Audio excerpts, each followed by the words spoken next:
Meet Bray Aberdeen, son of pig farmers and a happy family man. His rotund shape might have you already casting some stereotypes about this man, but let me tell you something you may not believe. Despite his outward appearance of a slovenly gourmand, Bray is an absolute beast man with triple the hit points of typical NPCs in Red Dead, and deep inside him boils a fiery rage that will cause him to chase anything or anyone that enrages him to the ends of Earth in order to see them eliminated. And for the past 6 years or so, in this playground we call Red Dead Redemption 2, millions of Arthur Morgans, and I assume considerably less John Marstons, have been committing atrocities against Bray. From murdering his beloved sister, to calling him chicken, and all the way to abusing his mother's picture as an illicit savings and holdings bank, continually causing trauma and then wiping his memory of it with every new game so it can happen over and over and over. But over time, those memory wipes don't entirely work anymore, and now the Bray is living with the trauma of 1,000 souls within his head. The only way to stop this pain is to destroy Arthur Morgan and John Marston before they have a chance to take from him once again.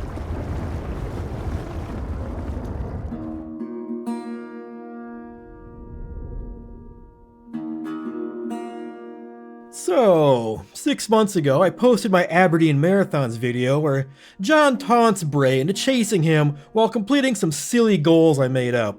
A video which has done very well for me, being my first ever to cross the 500,000 views mark, but even back then, I thought it could be at least interesting to try and play the story mode with an enraged Bray in hot pursuit. But out of the box, the feasibility of trying this seemed like a fool's errand. Even if one could lead Bray to camp without him getting gunned down and start the missions, the notion of having to run him across the map before every attempt, then finishing the mission, and then reloading to a previous save to complete the mission again without him in pursuit so that he'll be available to enrage for the next mission, was 100% absolutely beyond my own levels of willpower. But in the months since, I've realized I can take skills honed at my day job and turn them from the powers of evil into the powers of good. I can use what I've learned trying to increase EBITDA for some unrelatable guy in a suit into crafting a mod that can break Bray out of the shackles imposed on him by the Rockstar developers. Break him free and finally allow him to feast on the blood he owes so much thirst for. So what this mod does at its very core is one simple little thing. Anytime Arthur triggers a mission, a newly enraged Bray will emerge somewhere in the nearby vicinity and start his hunt. This will allow me to see what it is like to try and beat Red Dead Redemption 2 if a very large and angry man is running interference the entire time trying to kill Arthur. Now I want to be clear from the get-go that while normally I'm not a fan of doing episodic content, I feel that this idea warrants it. So my goal at the time of starting this is to take on this goal bit by bit over the course of an unknown amount of tasteful 20 to 30 minute videos. And it most certainly isn't going to be something I just stick to until it's done or I throw in the towel. So if I do accomplish the goal of beating the game with an enraged Bray Aberdeen on my ass, it might be many months or even years down the line. But enough of the jibber jabber. Bray has his revenge to seek. And thanks to the power of the mod, it can start right away in Coulter. The story starts how it always starts. The gang is on the run and finds themselves facing some severe winter weather. Hosea finds an empty cabin and enters it, seemingly oblivious to the looming threat contained within. Davey Alt F4's his instance of Red Dead multiplayer before Dutch gives a pep talk about how if they all band together, they can increase his company's EBITDA and maybe earn a Christmas bonus. Bray anxiously waits to start throwing hands. Arthur and Dutch then leave the all-hands-on-deck meeting and manage to lock Bray inside the office with the rest of the staff before riding out into the snow. So in anticipation of the mod soft-locking or outright breaking the game when it comes head-to-head with Rockstar's native mission scripting, I did program a few failsafes into Bray 2.0 to hopefully keep things moving smoothly. And one of those things is that if Bray ever falls too far behind the target, he can channel some pure Jason Voorhees energy and instantaneously close the gap on his target to continue his pursuit. So even though his little piggies are much slower than whatever the horse equivalent to little piggies are, he will catch up. So this is why I'm not worried if he is currently trapped in the cabin with the rest of the gang. It won't hold him for long. Proceeding into the storm, Arthur and Dutch found the office funny man, Michael Bell, out on the trail. He told them about a fun corporate retreat happening down the trail, and they all pushed on. The Bray watched from a distance, having escaped the confines of the cabin. During this ride, I started to notice the first oddity of having Bray in pursuit. Normally there should be prompts to engage in more conversation with Dutch and Micah on the ride, but they never seem to appear for me. I assume this is because of some combat flag by having Bray chasing on foot, but whatever. Not having to hear Dutch yap isn't game breaking at all.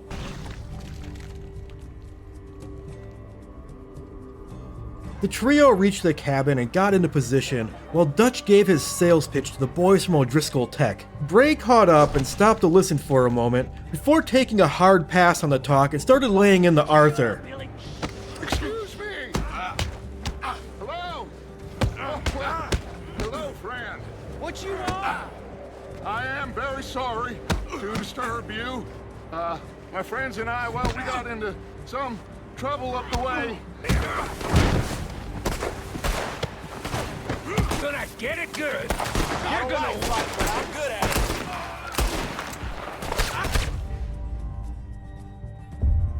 Now during my absolutely minimal playtesting, I noticed that scripted speech events will cause Bray to stand down and not attack.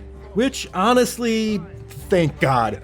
I really don't need him hammering on me during every cutscene where I'm helpless against the pain train. I'm pretty sure the only reason he laid hands on Arthur was because Arthur stood up and exposed himself to the O'Driscolls, breaking the hypnotic trance of Dutch's TEDx talk. So on the next attempt, I didn't break cover, and the Bray didn't start the hammering until the mission progression required it.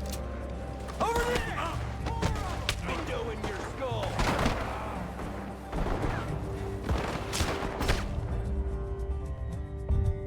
But then on the third attempt, he just went straight to fisticuffs, so who the hell knows what to expect? An angry pig farmer and a mod clutched together in an afternoon is nothing less than walking into the fields of uncertainty, blindfolded.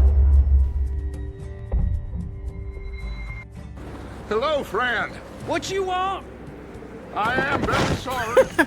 But what was certain is that this mission is a basic combat tutorial, and as the tutorial hasn't yet reached the step that teaches the player how to pick up their dropped weapons, anytime Bray catches up and slaps the iron out of Arthur's hand, Arthur can't figure out how to pick it back up. It's just too confusing of an idea for silly little Arthie.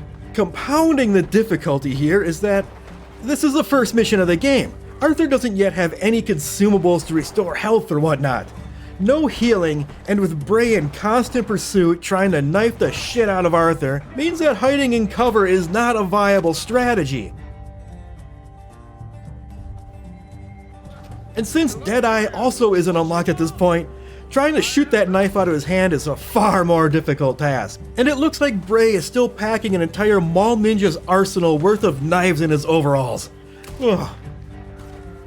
After 7 deaths, I was making an attempt where I was trying to make Bray climb some fences to hopefully slow him down. It seemed to be working as he vanished from my tail, but as an O'Driscoll popped out of the outhouse and put a bullet into Arthur's face, I realized that old Bray had gotten himself stuck on the roof of the cattle shed.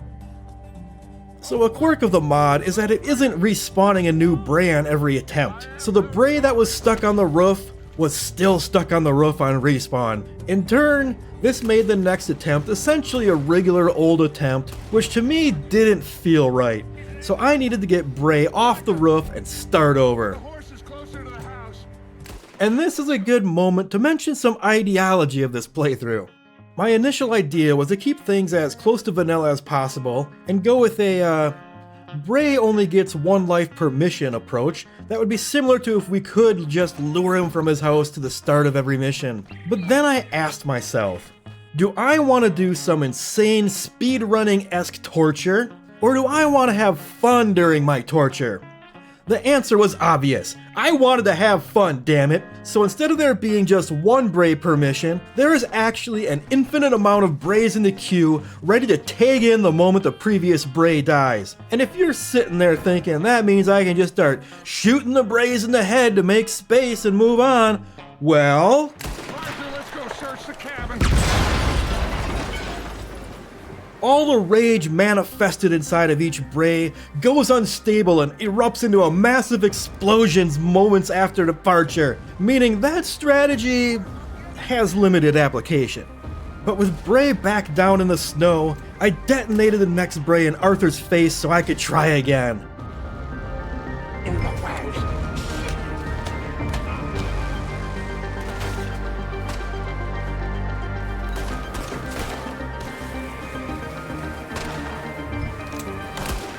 This attempt finally went my way. Even though Arthur did get disarmed, he was able to make space and slit the throats of two of the O'Driscolls before Dutch and Micah took care of the rest. The one who tried to flee, he was allowed to flee. The next phase of this mission is to simply loot some supplies from the cabin. Normally it can't get much easier than this, as it is really just the tutorial on how to loot. But while evading a psychopath in the middle of a hail of bullets is one thing, walking around in a confined space trying to slowly pick up canned beans is now an entirely different kind of horror. O'Driscoll's.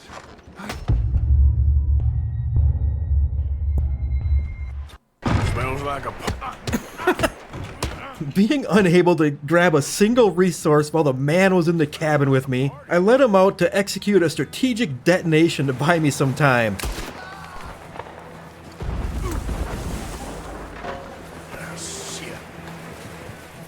And while the next Bray made his way down from the wilds, I was able to grab a few office essentials. But not enough to satisfy the mission before I was once again being pummeled.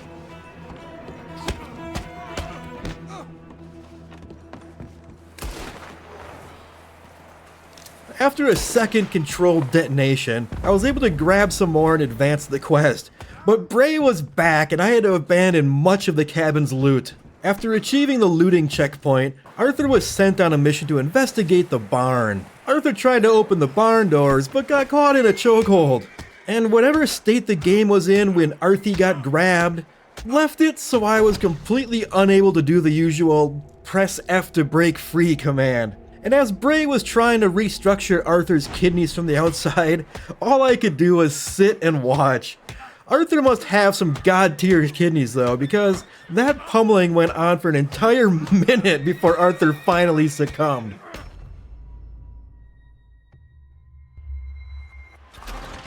I did a loop around the cabin to create some space from the Bray, and this was enough to clear the door opening animation.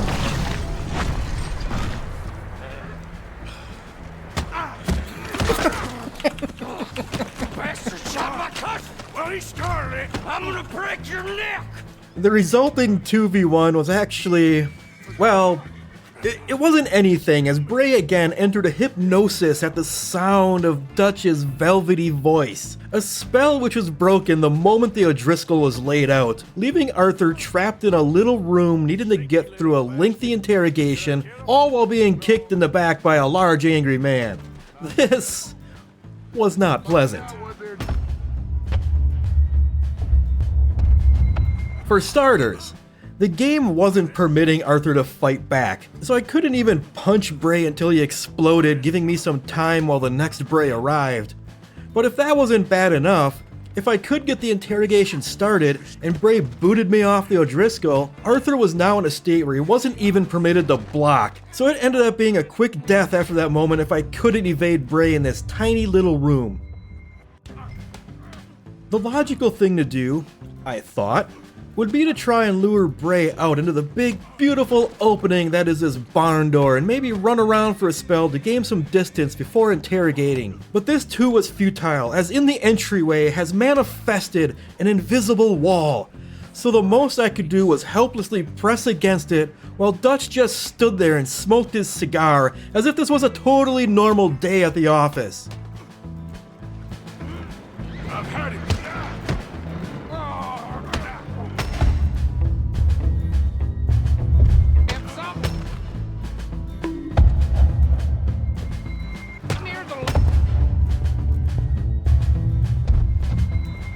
felt like I had died 1,000 deaths in that barn, hope fading further with every knockout. But then something unexpected happened. While going in for the interrogation, Arthur instead grabbed Bray by his bountiful neck, and while he had Bray in this chokehold, he multitasked beautifully and carried out the entire interrogation. Need to find out what's going on.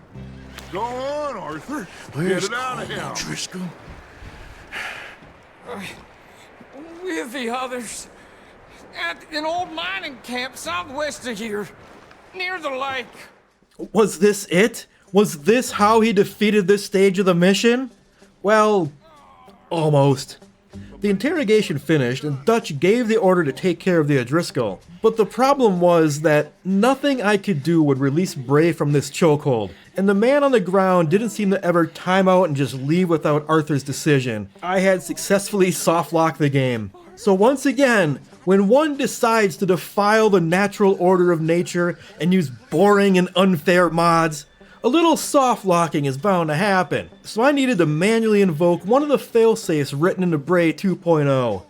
To get out of this situation, I needed to press the skedaddle button. The skedaddle button was added in case I ever just wanted to peacefully shoo off a lingering Bray after a mission, but pressing it during a mission means the current Bray walks away while the next Bray joins the fight. And interestingly enough, due to that invisible barrier, the exchanging Brays just kinda stood there and looked at each other while I finished up with the O'Driscoll. But as soon as our meeting was over, the barrier fell and it was right back to business. I got a little out of hand and might have accidentally caused a lethal detonation.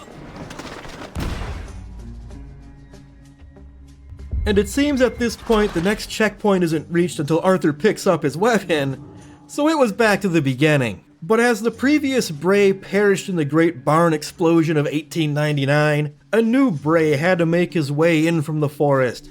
And at this point, that invisible barrier which was once my nemesis was now my saving grace as it held the new Bray at bay until Arthur could finish his business. And with business finished, Arthur grabbed his gun and cleared the checkpoint before the Bray could start another pummeling.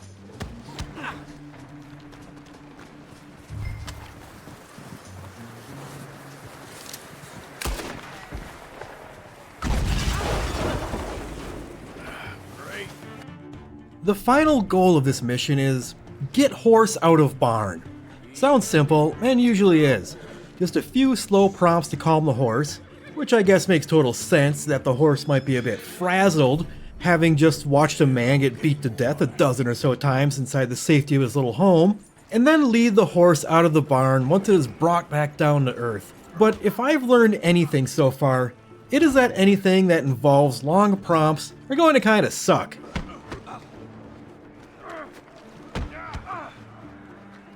So if Bray beats me to death while inside the horse home, he is right there again waiting on the next attempt. So a few sacrifices are made to lead Bray far away until the mission failed. But even then with the extra time, if I didn't get completely through the process to where I could lead the horse, I'd get pinned and unable to fight back as Bray had his way with Arthur's face. But after a small amount of attempts, the horse, bless his soul if horses have souls, had had enough and joined the fight on Arthur's side. This little act of friendship was enough to clear the checkpoint and allowed Arthur to flee the barn, to which our old friend Invisible Barrier reappeared, locking Bray inside the barn. That was a good enough outcome for me. So all we had to do now was acquire Sadie Adler and then GTF back to Coulter.